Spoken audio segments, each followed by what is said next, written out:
Assalamualaikum warahmatullahi wabarakatuh. Bertemu dengan Cak Bogel. Kita masih di seputar kasus Vina Cirebon.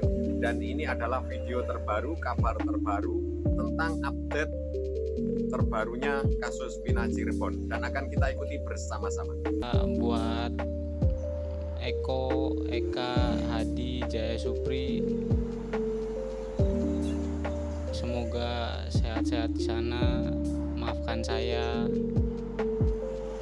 karena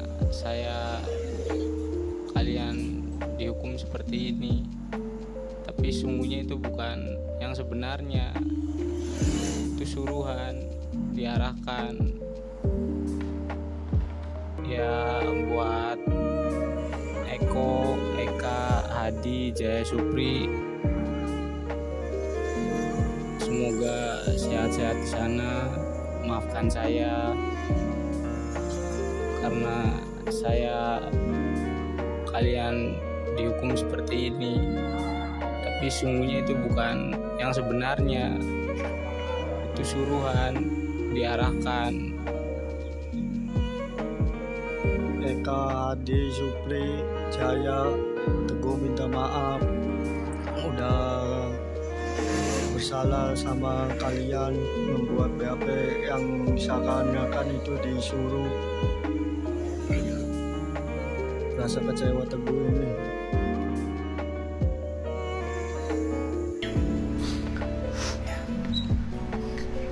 Ini adalah cerita yang kita dengar hari ini. Mohon doanya, semoga seluruh langkah yang dibuat, kejujuran yang diucapkan menjadi jalan bagi bebasnya para terpidana yang mendekam penjara seumur hidup tanpa mereka berbuat kesalahan sesuai dengan yang dituduhkan. Semoga ini juga menjadi jalan bagi bebasnya Peggy. Terima kasih ya.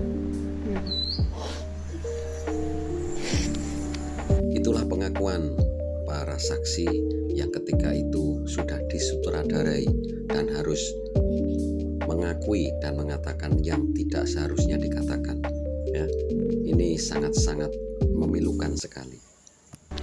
Budi Permadi yang bebas pada tahun 2019 lalu mengatakan bahwa saat masih di dalam tahanan sering berbincang dengan 7 terpidana kasus pembunuhan Eki dan Vina Cirebon.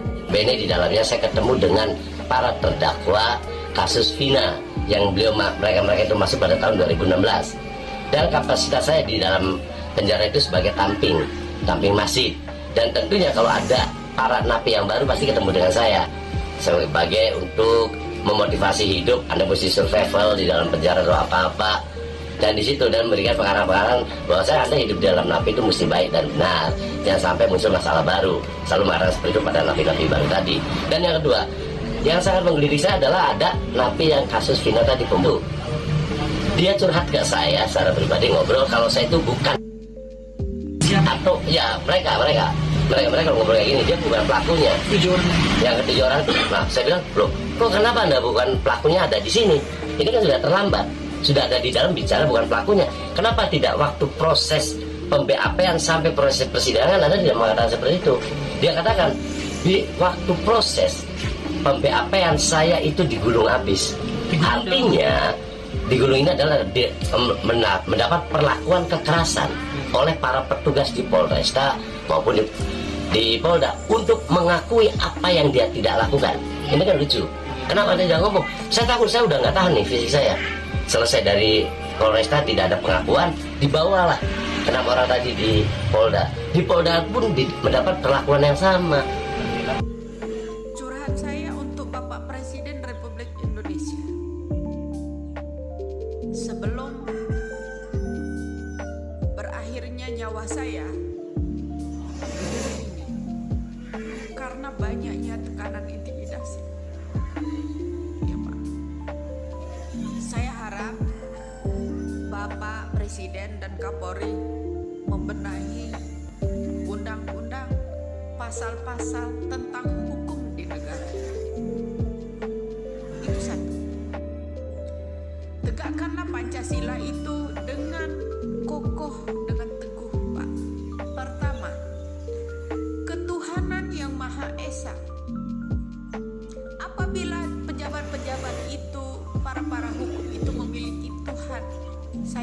mereka punya Tuhan karena sumpah mereka itu mengatasnamakan Allah.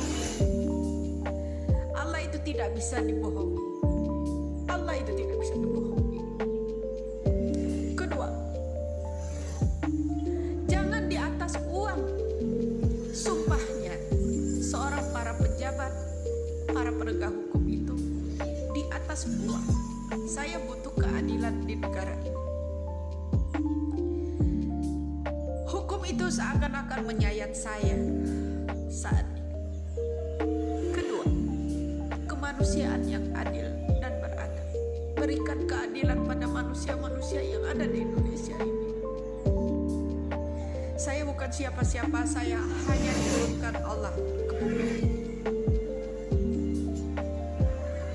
Rasa manusiawi, rasa toleransi, beradab sesama agama, itu keinginan saya.